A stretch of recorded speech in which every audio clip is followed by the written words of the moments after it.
to react to the starting done were recorded. The cumulative frequency curve summarizes the results. Find the upper quartile. Upper quartile मतलब 3/4 of the total number of values. आपके पास total number of values यहाँ पर है 120.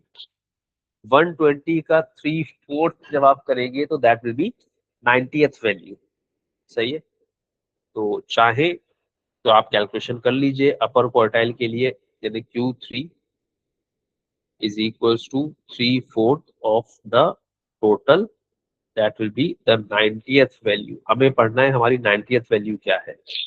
ये calculation दिखाने की जरूरत नहीं होती, अगर आप करना चाहें तो कर सकते हैं, वरना अगर आप मेंटली भी कैलकुलेट करके अंदाजा लगा लें कि अपर क्वार्टाइल कौन सी वैल्यू है, तो कैलकुलेशन शो करने की जरूरत नहीं. सिर्फ और सिर्फ अपने ग्रिड पे आप शो करेंगे कि आपने अपर क्वार्टाइल ग्रिड से पढ़ा है. तो कैलकुलेशन शो करना बस नहीं है, बट ये लाजमी है. तो 90th वैल्यू क्या है? 90th वैल्यू मेरे पास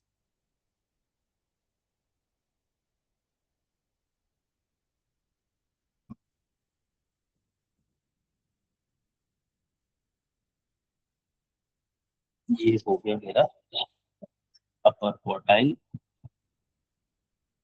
Q3. अच्छा, 1.5, 1.25, 1.35. ठीक है, ग्रिड मैंने पढ़ना सिखाया गया, वो मैं दोबारा नहीं सिखाऊंगा. 1.35. 40th percentile. परसेंटाइल मैंने आपसे बताया, आपने डेटा के कितने हिस्से करने. परसेंटाइल अभी मैंने बताया, परसेंटाइल मतलब डेटा के कितने हिस्से करने. परसेंटाइल डेटा के 100 हिस्से करने. 40th परसेंटाइल मतलब 40 out of 100 of the total number of values. So basically 40% of 120, that will be the 48th value. तो 48th वैल्यू पढ़नी है मुझे, तो 48th value is going to B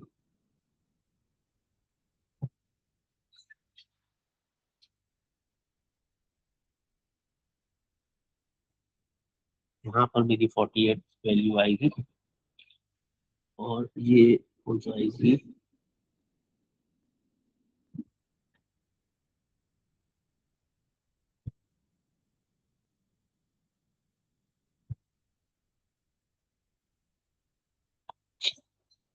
ये मेरा 40th परसेंटाइल आ गया.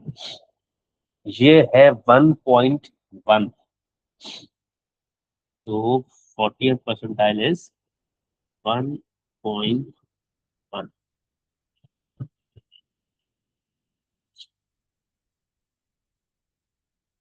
Number of students who took less than 1.5 seconds. कितने बच्चों को 1.5 सेकेंड से कम का टाइम लगा. तो 1.5 सेकेंड्स की फ्रीक्वेंसी पढ़ लूंगा पहले मैं. ये रहा 1.5. 1.5 से सीधा वहां तक गए और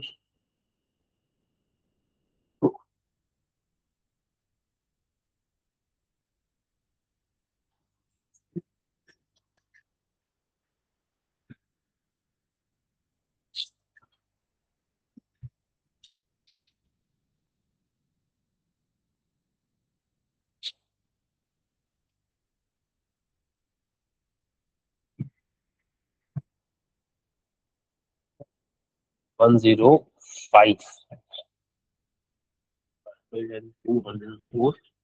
104 और 106 के बीच में, तो 105. 105 students have taken either 1.5 seconds or less. तो आपने एस्टिमेटेड वैल्यू बताना है. Find the number of students who took less than 1.5. तो 105 students approximately took less than 1.5 seconds to complete या जो भी whatever. चलिए ठीक है.